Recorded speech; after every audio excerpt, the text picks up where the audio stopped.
Hello, welcome to this knitting podcast.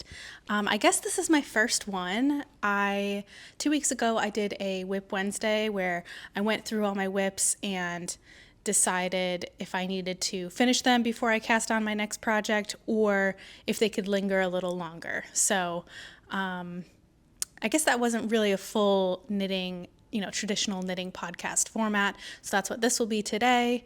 I'm going to share finished objects, whips, and acquisitions. I don't think I'm going to go into like media or anything like that, but I could definitely see myself doing that in future episodes. Also, by the way, I'm Monique. You can find me on Instagram at Monique Amy for my illustration work. But if you are more interested in just knitting, then I am mo.knits on Instagram. So yeah, thanks for being here. And let's just get into it.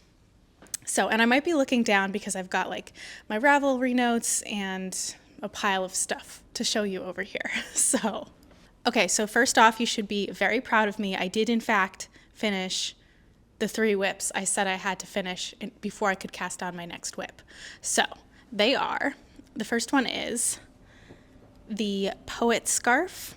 And I always make sure I do close-up B-roll so you can really see my knits. So yes, this is the Poet Scarf by Sari Nordlund. And I knit this with Cascade 220 Superwash Sport in the colorway Aran, 817 Aran. And then I held it with mohair, knitting for Olive soft silk mohair in the color Powder. And wow, this blocked beautifully. I knew it was going to be such an amazing transformation, and I was correct. Like, this is so gorgeous. I love this pattern, and it turns out I love lace. Like, this is one of my first pretty intricate lace patterns, and it's so beautiful. Oh my gosh. I can't wait to wear this in the fall and winter. I would definitely like to do this in a color. I think white is going to be tricky to wear. I don't know. I'll have to play around with how I style this, but I would absolutely knit this again in another color. But yeah, fantastic project. So whip number 1, did it. Whip number 2 is also a scarf / I guess it's more of a shawl. Finished object number 2.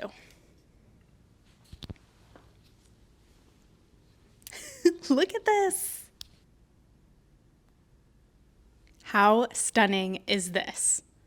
But this was a beast to finish. Wow. This was a beast to finish because your rows are very short and you kind of start in the middle here. And then by the end, you're knitting the whole edge, both sides of the triangle here. Anyways, this is the Pressed Flowers Shawl by Amy Christoffers. And I knit this in Cascade 220 Praline, held with Earth Harvest worsted in Citrus. Love this color combo. These were yarns I just had in my stash and didn't know what to do with them. And I don't know, I was fooling around in there and came up with this color combo. I love it. I also just kept knitting until I was starting to run out of yarn. So I think this is probably bigger than what the pattern suggests, maybe. Or I was probably off gauge too. I'm not sure. I knit this in 4mm needles, US 6. I always think in millimeters, and I think that's from watching knitting podcasts. Like I do not think in US sizes because US sizes never make sense. I said it. And do I have anything else to say? Oh, I messed up one thing, but I don't care. So you'll see here. So you might be able to see here on the very tip of the shawl, there's just some blobs, like I don't have flowers at the end because I just messed up. And at that point, I was over it. you know, the rows were taking me like hours to do. I don't know if that's an exaggeration or not, but it felt like it. And I guess I also altered the pattern slightly for the border. So the border is meant to go all the way to the edge, and so you're going to have flowers sort of cut in half at the very border, and I didn't really want that. I wanted all the flowers to be intact. So I altered it a bit, and I think because of that, I just sort of messed up over here. I was like, oh wait, there should be like a little bit of a flower, but it was like kind of cut off in the center. I don't know, I just glitched, and this is what happened. But no one's gonna notice or care, right? Right? So that's this guy. The back is pretty fun to look at too. And yeah, blocking this was really nice too. It actually has a lot of nice drape. I kind of was worried that this was gonna feel too stiff and thick, because it kind of was feeling stiff when I was knitting it. But it's got a lot of bounce and drape to it, so I think it's great. I could potentially see myself, I have a fall wedding I'm going to this October, and this could be nice to wear with like, I'm either going to wear a black dress or a maroon sort of dress. Maybe it's darker than maroon. Anyways, that's this one. Whip number 2, done. Okay, the whip that took me the longest to finish, but I did it, was, what is this called? Okay, so the whip that took me the longest was the Cumulus Tee by PetiteKnit. And this color is gorgeous. So this is, well, I knit this with, and I probably butchered this last time too, but Sislergit merino singles in true blue. And I believe this is a superwash merino. As you can see, I have not woven in the ends yet. So I guess I still have to do that. But it's too hot to wear this anyways right now, you know, it's not actually my problem just yet. So I'm considering this done. It's fine. I really was concerned about the fit of this.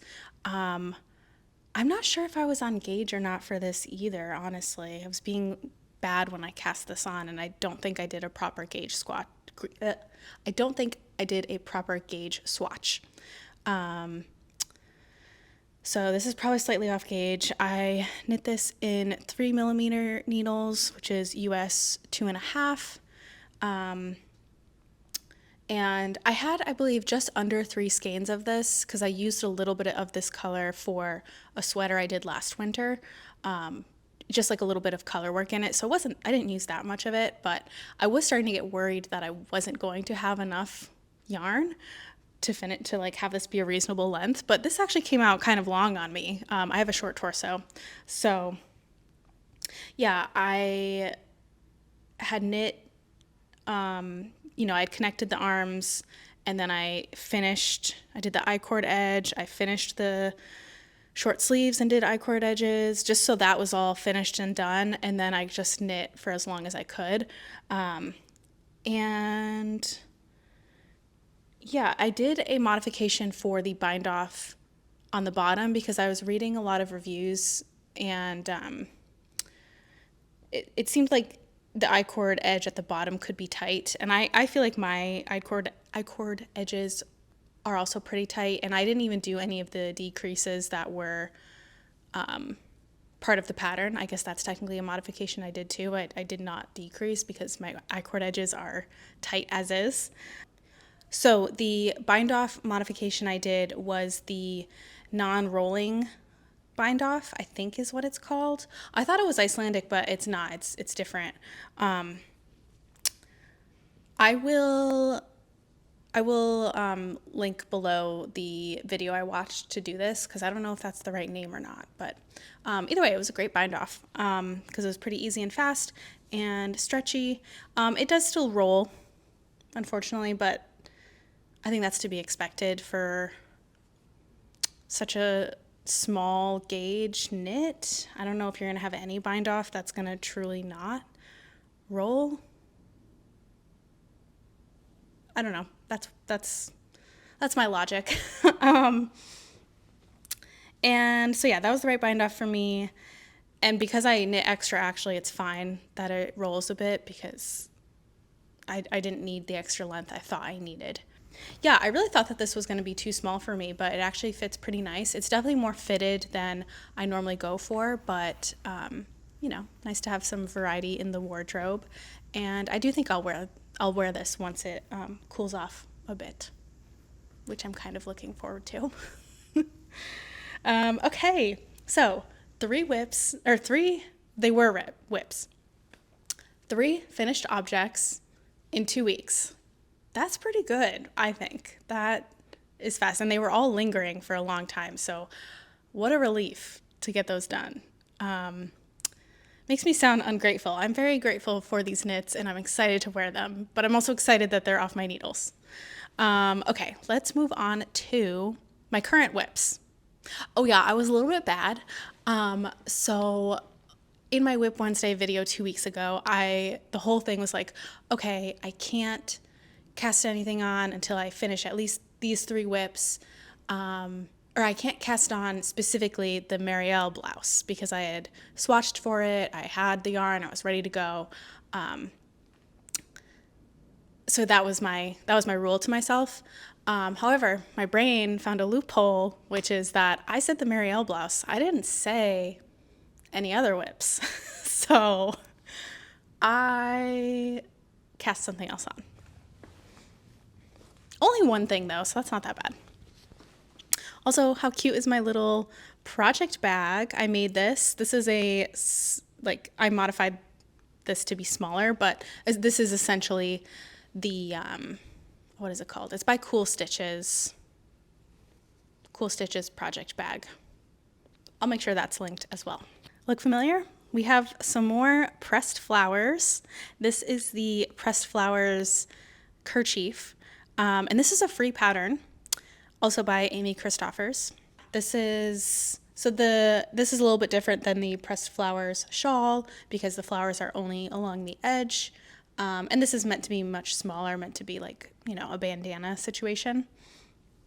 The yarn I'm using this color is Woolfolk tinned in 5 dark gray. And then this gorgeous orange is Amirusu Trek in Campfire. And I bought this in Tokyo. And then I bought this one in New York City.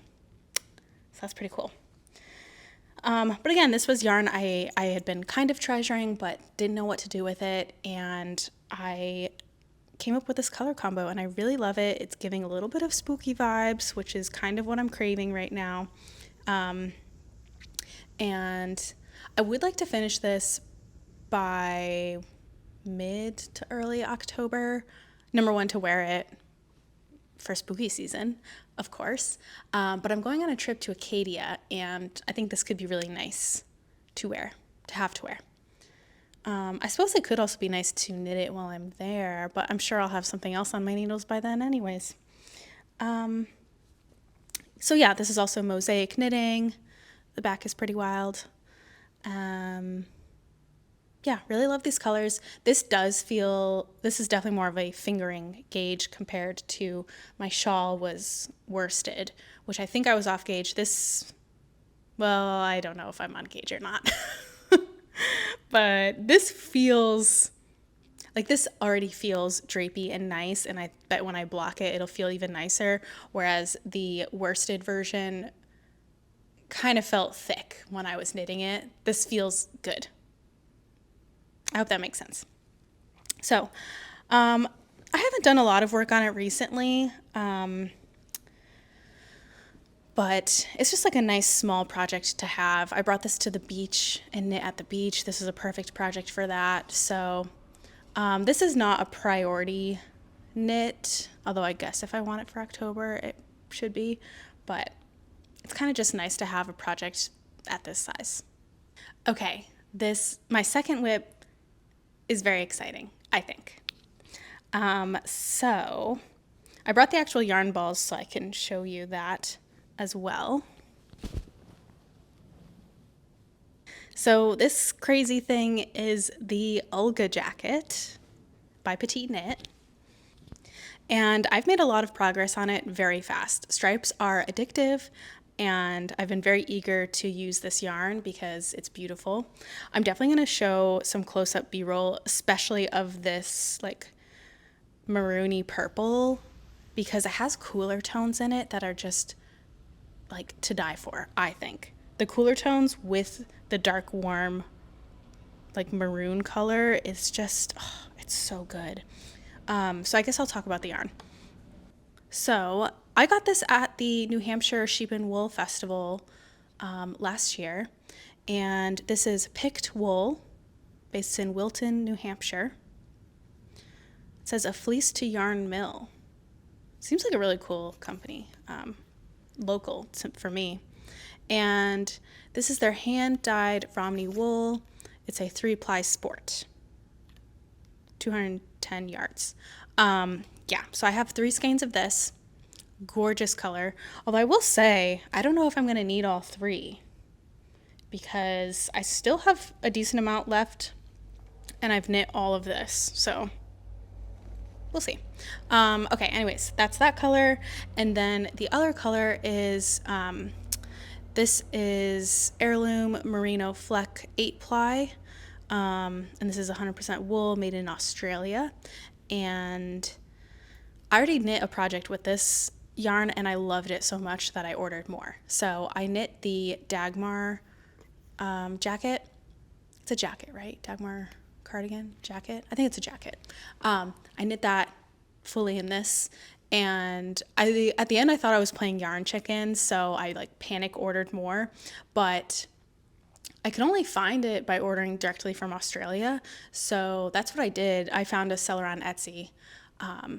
And because it was going to have to travel so far and, you know, I have to pay for shipping and all that, I just like fully committed. And I think I got 10 balls, if not more, 12. I might have gotten 12. I got like a sweater quantity because I knew I really loved this color. I just love all the little like tweedy flecks in it. So I knew I would want to make something else with it. This is the first yarn I've ever done something like that with. So that's cool. And yeah, I think they pair really nicely. It is very similar to PetiteKnit's sample in her photos. But you know what? That's fine. I like what she did there and I'm copying. So I did swatch for this. So you should be very proud of me. And I believe my gauge was slightly small. I think I was like a 1/2 inch small in both length and width.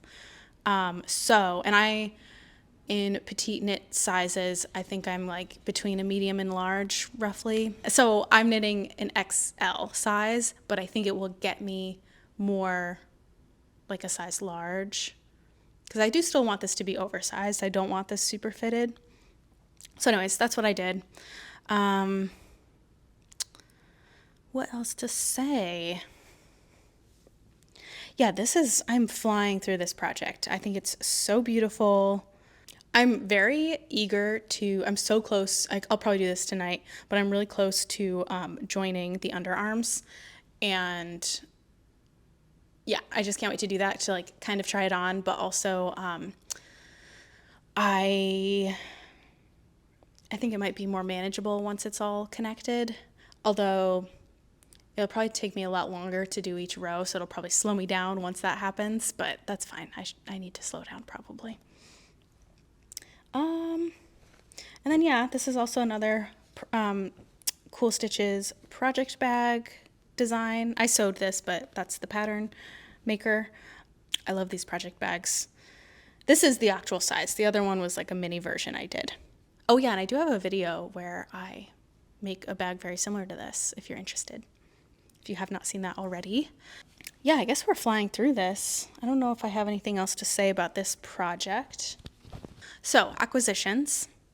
I did order from Knitting for Olive for their UNICEF donation, and it just came in yesterday. So I got two things. I got their Knitting for Olive soft silk mohair. This is also color powder. I've used this for so many things just because I had it, and now, anyways, I don't know what I'm trying to say. I realized to do the Marielle sweater or Marielle blouse, I needed more of this mohair because I dipped into my stash and used it for other things, and of course I needed more. So got 3 balls of this to do the Marielle blouse. Then I wasn't just going to order 3 balls of mohair and call it a day if I'm ordering all the way from Knitting for Olive to the US. So I was looking for so many different patterns, trying to figure out what to do. I was like, okay, I know I'm going to want to do a color work pattern this winter. Maybe I should do something there. But it was so high pressure to figure out what to knit. And I didn't have a specific vision. Like normally when I go to knit a garment, either I already have the yarn and it works, or I feel very passionately about it. And I'm like, okay, I need to make this happen. I just didn't really have any specific knits in mind, garment knits, because I knew I wanted to pick a sweater. So yeah, I just wasn't sure. And then finally I was like, okay, I know the safe thing to do. And that is to order yarn to make a red V-neck sweater, an oversized sweater, because I love that look. Big oversized red V-neck with like a white t-shirt underneath. I want to wear that and pretend I live in Copenhagen and go knit at the cafes with my coffee and a pastry. And maybe if I knit this sweater, that dream will come true. So all that to say, I got Knitting for Olive Heavy Merino in pomegranate. I don't know what that noise is, but sometimes it happens. So I got Knitting for Olive Heavy Merino in pomegranate, and I've actually never used their Heavy Merino. I do really like this color. I thought it might be brighter, but I do remember watching, knitting videos saying that it's not as vibrant in person as it looks online, but it's like a real nice like rust color, and I think it will look good with my complexion. It'll be great. So yeah, this will be a V-neck sweater. I think I know what I want to do. Oh yeah, okay, so my plan for this is to do sweater number 30 V-neck by my favorite things knitwear. I think that's what I'm gonna do. It looks like I'll have to do off gauge because this says lace plus Aran. So this is meant to be an Aran weight, and this is worsted, I guess. I don't mind knitting off gauge, or I'll just pick another V-neck sweater. I don't feel, well, I feel picky, but it's not my problem just yet, so it doesn't matter. Because yeah, I'm not going to cast this on for a little bit because I think my next cast on will be the Marielle blouse. And I still have other whips I need to finish, so I should probably cool it a little bit after that. But yeah, super excited about this. I'm glad it came in. Oh yeah, okay, one more thing. If you've noticed this video, I've been wearing this knitter hat, which I created with my 100-year-old chain stitch sewing machine. And the last video I made was showing the process of making these hats, from picking colors and chain stitching with my machine, packing up orders, all that. And you guys, I am blown away by the knitting community. I had so many orders for me. I'm a small business here. I don't like selling products is not my main thing, but I do like to do it when I'm into it. And I was into this hat, and clearly you are too. So thank you so much. That was incredible. I still have inventory if you're interested in getting this hat. It comes in lots of different colors. But yeah, that's been really cool. Unfortunately, I only ship to the US. I'm sorry. That's just how it is right now. It's crazy out there. Um, yeah, I'm very thankful about this. So I think that wraps it up for, I guess, my first ever knitting podcast. But please let me know what you've been working on while watching, whether it's also knitting projects or crochet or anything you're working on. I'd love to know. It's a great way for me to find more patterns and pattern designers. So please share. And if you have bought these knitter hats, tag me on Instagram. I'd love to see them. I'll reshare them and all that. Like it's just so exciting. I feel like I've been on the outskirts of the knitting community just, by my own design, because I've just been admiring everyone. But, once I made my knitting Instagram account, it was because I wanted to be serious about like connecting with people and making community here. And it's working. Crazy.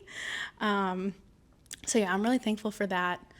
And I'm feeling a little rambly. So let's stop it here. Thank you for watching, and I'll see you soon. Bye.